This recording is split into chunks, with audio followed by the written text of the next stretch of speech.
calculators? Well, there's 3 points I'd like you to consider. First of all, exactly what functions and operations do I need on my calculator? Well, if you talk to your teacher or lecturer, if you had a look at the Edexcel specification for the unit that you're doing, this will tell you exactly what operators you need and therefore what operators you don't need. How much do I want to pay for my calculator? The more you pay, the more sophisticated the calculator.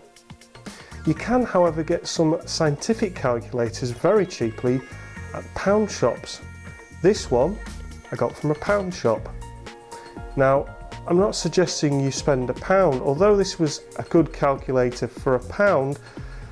Then after a period of time the buttons didn't work properly, I had to kind of tap it on a table to get the battery working, but it may be all you need for your purposes.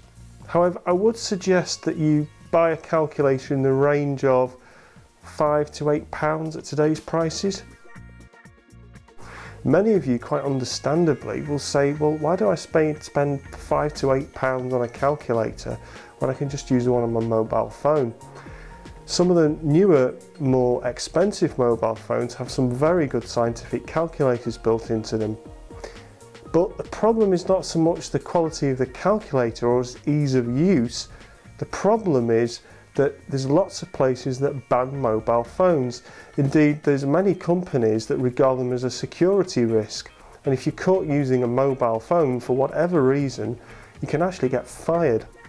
So I would suggest that you carefully consider whether you still need to buy a good calculator, as I say, about £5 to £8, or whether you can use the one built into your mobile phone. I hope those 3 top tips are useful. Let's just mention them again. First of all, exactly what operations and functions do you need?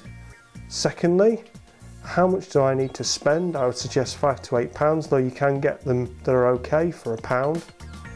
And thirdly, can I use the mobile phone calculator?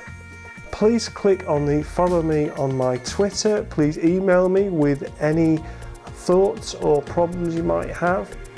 And I hope to see you soon. I'm Tom. This is tom1to1.com for all your BTEC tips. Thanks for joining me.